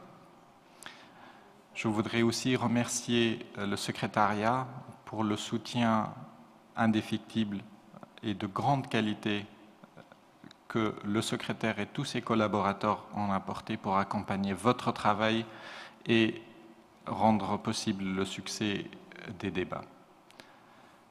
En tant que membre du comité qui voit finir son mandat, je voudrais aussi dire toute mon appréciation pour les travaux du comité, qui a été une source d'apprentissage pour moi et pour ma délégation. L'Afghanistan en a pleinement profité, reste aussi constructif que possible dans l'esprit de la Convention et souhaite tout le succès pour les membres futurs, les membres qui restent encore 2 années dans ce comité, et voudrais encore vous remercier. Merci, Monsieur le Président. Merci, Monsieur l'ambassadeur, le délégué permanent de l'Afghanistan. Now, Algeria. Merci, Monsieur le Président. Dans le sillage de ce qu'ont dit les délégations qui nous ont précédés, nous souhaitons bien sûr remercier la République de la Corée du Sud, le gouvernement et le peuple de Corée du Sud pour la qualité de l'accueil. Nous voulons aussi vous remercier, vous-même, Monsieur le Président, ainsi que le bureau qui vous a accompagné dans la conduite de vos travaux, dans la conduite de nos travaux que vous avez su mener avec compétence, sagesse, brio et responsabilité. Comme nous terminons notre mandat au sein du comité, nous souhaitons remercier bien chaleureusement tous les membres de cet auguste comité. Nous souhaitons également remercier et féliciter pour la qualité de son travail l'organe d'évaluation. Nous souhaitons également remercier et féliciter pour la permanence de ses efforts le secrétariat ainsi que toute l'équipe de l'UNESCO qui a préparé ces immenses dossiers. Monsieur le Président, nous sommes également fiers d'avoir été témoins et acteurs lors de notre présence et de notre travail dans ce comité, d'avoir été témoins et acteurs de certaines initiatives comme celle consistant à séparer l'élément du dossier, l'élément étant un fait culturel, une œuvre culturelle respectable, reconnaissable, connaissable, et le dossier qui est un fait d'homme, qui est évidemment objet de perpétuelle amélioration.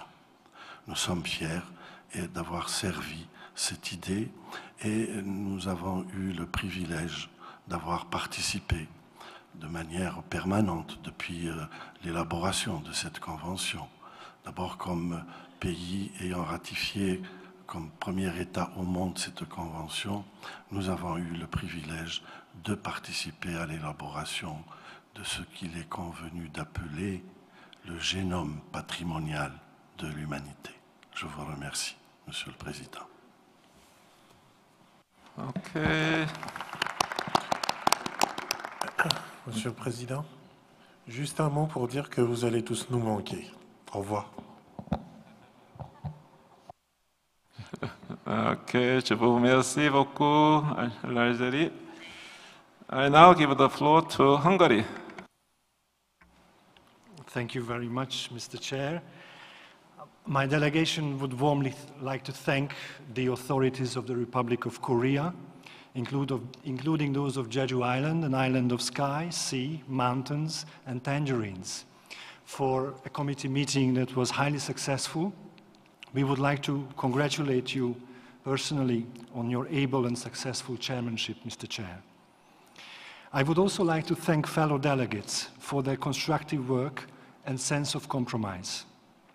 We would also like to thank the evaluation body for their work, and also thank the Secretariat for their professionalism, for their commitment, and for the hard work, as well as the gentle touch that I had the experience as rapporteur, perhaps more closely. The membership of Hungary will end in this committee in June 2018. But we will continue to follow the work of the committee closely, in that it has been a great honor and privilege to be part of the committee. And we would like to say goodbye now and kamsahamnida to our Korean friends. Thank you very much. Thank you so much, Hungary. Now I give the floor to St. Lucia. Thank you, Mr. Chairman. St. Lucia would like to adopt the protocol of felicitations to all the levels of organization of this very, very successful meeting. Congratulations to all. I take back home many lessons, much to reflect on, and I can promise that it will feed into our work back home. I take the opportunity also to wish much success to the people and government of Mauritius in the hosting of the 13th session. St. Lucia will be departing the committee, but St. Lucia will not be departing. We pledge our commitment to the progress of this very, very important convention and our increased presence in the work of the convention on the international stage. Many thanks to everybody. It was an honor to serve on this esteemed committee. Thank you. Thank you, St. Lucia. Now I give the floor to Bulgaria. Merci, Monsieur le Président. Tout d'abord, la Bulgarie aimerait remercier le pays hôte, le peuple et les autorités coréennes pour l'organisation excellente de la session et l'accueil chaleureux. La Bulgarie aimerait vous féliciter, Monsieur le Président, et vous remercier pour la présidence de cette session pleine de succès et de débats constructifs. Nous apprécions aussi les efforts et le soutien indéfectible du secrétariat pour assurer le succès des débats. This is the last session for Bulgaria as member of the committee, unfortunately, and we were really honored to be part of this committee. And we want to express our most sincere gratitude to all member states for the constructive dialogue and exchange of ideas that we had during the last 4 years. So thank you once again. Thank you, Bulgaria. Now, Congo.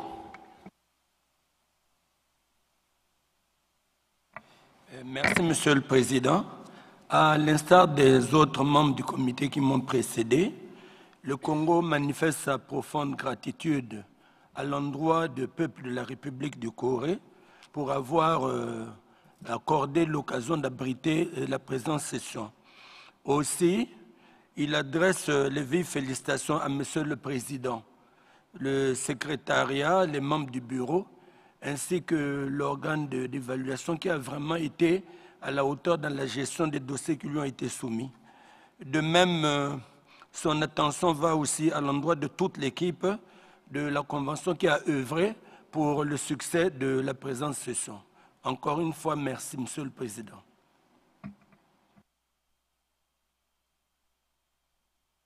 Okay, thank you. Now, Mongolia. Thank you, Mr. Chairperson. State Party of Mongolia is also leaving the committee in 2018. We would like to join previous speakers in thanking the State Party Republic of Korea for hosting this session. It was a great pleasure and honor for State Party of Mongolia to work as a member of the committee since 2014. Mongolia will continue supporting the 2003 Convention and disseminate the spirit of the Convention by safeguarding intangible cultural heritage. We thank the Secretariat, Evaluation Body, and the Chairperson and members of the committee for this session. Thank you. Thank you, Mongolia. Now I'd like to invite Philippines. Thank you, Mr. Chairperson. Just like others, we have to put on record our deep appreciation to you, first and foremost, for your effective and dignified leadership. We also wish to thank the entire delegation, the organizers and staff from the Republic of Korea and the island of Jeju for such gracious hospitality and excellent organization. We wish to thank the Secretariat and Evaluation Body for their dedication, hard work, and commitment all throughout the session and all the time, actually. We appreciate this opportunity in the session of engaging with accredited NGOs and experts and all states parties who are here coming to Jeju for important nominations. And lastly, we wish to congratulate all committee members, especially departing ones, for the great work and the partnership and also the friendship we've had together and shall continue. Lastly, we look forward to working very closely and supporting the next chair of the committee and look forward to, again, fruitful discussions in Mauritius. Kamsahamnida. Thank you very much. Thank you, Philippines. Now, Colombia. Thank you, Mr. Chairman. We would like to thank you for this excellent mission you had here. It was really smooth meeting, and we also want to thank Turkey for the time they were acting as chairperson. It was really amazing. And then we also want to thank the Secretariat, all the team there, the evaluation body, the committee members, but mostly to the backstage team. They really did this meeting to be super smooth for us not to be worried about anything, and also for us to have a very nice and beautiful image of Korea. So thank you so much.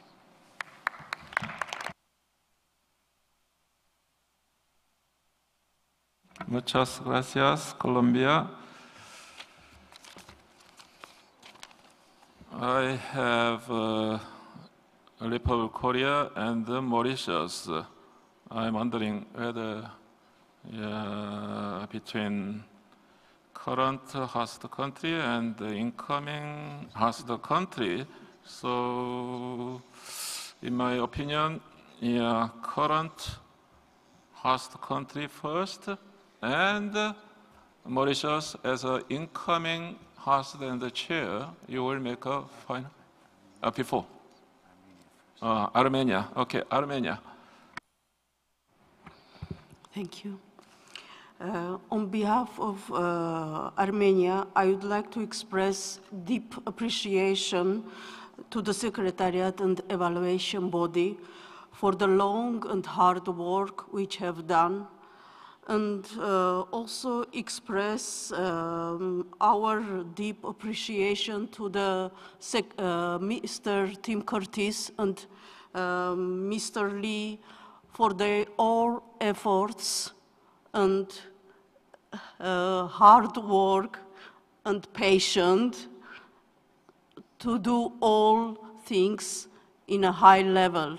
Thank you very much. Thank you to Korea for warm hospitality.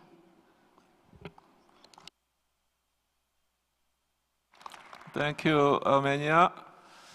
As pre-arranged, I'd like to invite incumbent host country, distinguished representative from Republic of Korea. 의장님 감사합니다. 제12차 정부간 위원회 의장직을 맡아 훌륭한 리더십을 보여주신 이병현 의장님께 깊은 존경과 감사의 말씀을 드립니다. 조티 호사그라하 장의국장님을 비롯한 사무국 여러분에게도 감사의 말씀을 드립니다. On behalf of the government of the Republic of Korea, the Cultural Heritage Administration, as the host, would like to extend our sincere gratitude to all community members, delegations of state parties, NGOs, and ICH experts for your invaluable contribution to this committee meeting. Hosting the 12th session of committee was indeed meaningful for us to celebrate our last cycle as a committee member, and a great opportunity to enhance the visibility of our intangible cultural heritage and international cooperation. It must be a long way to come to Jeju Island for the most participants, and we hope that through this committee session, you have achieved what you came here for, enjoyed yourself in the meantime, and will have good news to take back to your home countries, especially for the communities concerned. We also would like to inform you that the farewell dinner will be hosted by the Governor of Jeju Special Self-Governing Province tonight. Please attend the farewell dinner and celebrate our successful committee. Once again, thank you all participants and even our friends who have attended this committee on the webcast. Wish you all the best of luck, have a safe trip home, and see you next year in Mauritius. Thank you so much.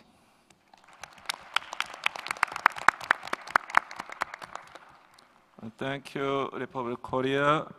I now invite His Excellency, Minister of Mauritius. Thank you, Chair.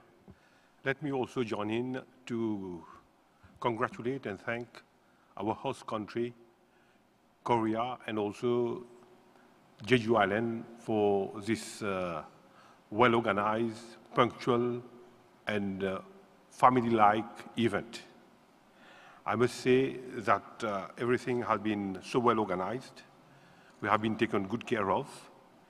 And I must thank you, Chair, for the dignified manner in which you conducted the meeting. A lot of tact, calm, and always to the point. And if there is a reason why we are still hesitating of choosing the chair, because you have set up such a high standard of chairmanship that we have to find out somebody of your caliber to chair the future meeting. I should also express my gratitude to the evaluation body, because with the evaluation done, our work has been greatly facilitated, and we should be most thankful to them. Just like we know what has been the work of the Secretariat, organizing everything for months and making our stay the least troublesome. I have a special word of thanks to all committee members, and together with the chair, we should have we should also be thankful to the vice chair from Turkey, who also step in to help in the chairmanship of this committee. Our thanks should also go to all committee members who will be going out, who will be leaving the committee. But I wish that we could have the support and experience in some other forums. And just to say that a few members wanted to know how they could help further during the coming year. And I'll take contact with our embassy in France, in Paris, and to see how we can seek the help of those members, experts, NGOs, and also members from the committee who won't be longer with us, but who have got a lot of experience to share. I wish also to have the support of the government of Korea, who has had the opportunity of hosting this event, and I'm sure that we can have their help in organizing our own event next year, just like I wish to have the support of Ethiopia, who organized the committee last year. And also, it's the first time, I believe, if I have the confirmation from the Secretariat, that a small island developing state is going to organize this meeting. And of course, it is a big challenge for us, and I'm sure that we can have the help of all members present here. And just to say, as the member from Algeria stated, that we wish to have more members participating in our next meeting, and as we say it in French, ce n'est qu'un au revoir, and we meet again in Mauritius. Thank you. Okay, thank you, Mr. Minister from Mauritius. Next chair and the host country. We are afraid that maybe at this time of next year, you are a real diplomat, so you must be transferred to another assignment, to foreign minister or higher position like prime minister. Excellencies, distinguished delegates, ladies and gentlemen, we have now reached the end of an intense and highly productive week of work. I would first like to thank and congratulate the committee as well as all the delegates and the representatives present here for their positive and productive contributions throughout this session, which have enabled us to achieve a tremendous task. This is all thanks to your enthusiasm and willingness to work together in the exemplary spirit of mutual understanding that has characterized this convention since its outset. Thanks to the commitment shown by the states members of the committee, observer states, parties, NGOs, and all other participants, my work as chairperson of this session has proven both thoroughly rewarding and smooth. For this, I offer you my sincerest thanks. Allow me to summarize the achievements resulting from our work over the past 6 days. We have examined 41 files nominated for inscription and have inscribed 6 of these on the urgent safeguarding list and 33 on the representative list. We have also approved 2 international assistance requests and included 2 programs on the register of good safeguarding practices. We continue to recognize the invaluable support of NGOs on a diverse range of issues and have agreed to recommend the accreditation of 50 NGOs as well as renewing the accreditation status of 59 others. We have examined periodic reports by 11 state parties, which is a clear testament to the continuous commitment of many state parties to the implementation of the convention. For the first time, we have also examined a request for the removal of an element from the urgent safeguarding list and its transfer to the representative list, leading to highly fruitful reflections on the transfer and the removal process more broadly. In addition, we have engaged in timely discussions on the role of intangible cultural heritage in situations of emergency, the importance of the development of the overall research framework, and the proposed reforms to the periodic reporting system. These discussions will be essential for guiding the operational work under the convention. Lastly, we have also established a new evaluation body for the 2018 cycle. Allow me to welcome the 3 new members and to wish them all the best in their work in the coming cycle. These are just some of our achievements from this week. I firmly believe that these will have an important, long-lasting impact, extending far beyond this session. I am confident that we will continue to reflect on these key issues as we move towards attaining our common goals. Ladies and gentlemen, I'd also like to pay tribute to the members of the Bureau for their extraordinary support throughout this session. I have felt privileged to be working together with them and honored at the confidence that they have bestowed upon me. My sincerest thanks also go to the rapporteur for the indispensable support throughout this session. Our most heartfelt gratitude is also due to the interpreters, translators, and technicians, whose competence has been essential to ensuring the success and the smooth running of this committee. Last but not least, I have no doubt that you will join me in thanking the Secretary of the Convention, Mr. Tim Curtis, and his most able team for all their precious assistance. We cannot thank them enough for all of their hard work. The results achieved during this session are largely to their merit, and I wish to extend my warmest thanks and appreciation to them all. Ladies and gentlemen, before closing this session of the committee, I would like to give the floor to the Director of the Division for Creativity, Ms. Jyoti Hosagraha, for some final remarks. Thank you, Mr. Chairperson. I would like to start by echoing what so many of the committee members have just said, expressing my sincerest gratitude to you, Mr. Chairperson, Ambassador Lee, for your effective leadership, thanks to which these 6 days of deliberations have been smooth and highly productive.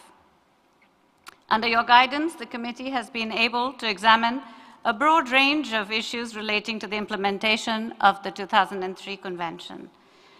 Our warmest thanks go to the authorities of the Republic of Korea for their warm hospitality and flawless organization of this meeting. My thanks go in particular to the Cultural Heritage Administration of the Republic of Korea and also to the Jeju Special Self-Governing Province. Of course, my gratitude is extended to you, dear committee members, for your unfailing commitment to achieving consensus in the decisions adopted, as well as to all the state parties for your reflections and shared contribution to the continued safeguarding of intangible cultural heritage. I would like to highlight the special importance of this particular committee session in light of the large number of important points you have reflected on over the week. This promises to be a turning point in the life of the Convention, which will have a direct impact on the way we safeguard intangible cultural heritage in the increasingly complex world in which we now live. In recent years, we have witnessed an increasing number of conflicts and natural disasters, which have had devastating effects on living heritage and the communities that practice it. The world also faces the increasing risks of climate change and climate-related disasters. The Committee of 2003 has very wisely recognized the key value of the Convention to preparing for and mitigating such challenges. By according a central role to communities and calling for the transmission of values through living heritage, the Convention offers a vital means to achieving a better future, fostering unity and harmony among peoples. As is recognized at the very core of the Convention, the work carried out under the Convention is of immense relevance to UNESCO's broader commitment to furthering sustainable development, cultural diversity, and peace. As many members of the committee have also pointed out, this is particularly relevant in light of the 2030 Agenda for Sustainable Development and for Sustainable Cities. The important work of this committee supports that all of the countries that work so hard to implement and to implement it in a variety of contexts. It reaffirms also the incredible potential of this convention to contribute not only to the specific communities whose elements are listed, but also to a global transformative agenda where living heritage fosters diverse, inclusive, resilient, and peaceful societies, as well as environmental sustainability. My sincerest thanks go to the evaluation body members for their meticulous work, and of course, to the Secretary of the Convention, Mr. Tim Curtis, and all of our team for their dedication and hard work, as well as to the field officers present here this week. Equally, I'm sure you will join me in thanking the interpreters and the technicians and all the staff of the ICC Jeju for their professionalism and competence. I would like once again to thank the government of the Republic of Korea and highlight all of the excellent work that has been achieved this week. I look forward to seeing you all again next year. Thank you, Mr. Chairperson.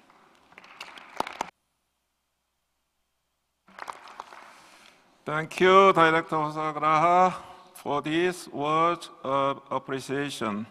And once again, I thank all the delegation members and all the participants from around the globe. Please be reminded that you are all cordially invited to the closing reception to be held in this room from 9 p.m. tonight. I look forward to seeing you all then. In the meantime, my only remaining task is to wish each and every one of you a safe return journey home and an enjoyable end to your stay in Jeju Island. I look forward to seeing many of you in Paris, UNESCO very soon. I hereby declare 7 p.m., not 19 hours. 7 p.m. The reception will be held in this room from 7 p.m., not 9 p.m., 19 hours tonight. I want to keep you here a little longer. I hereby declare the 12th session of the Intergovernmental Committee for the Safeguarding of the Intangible Cultural Heritage closed.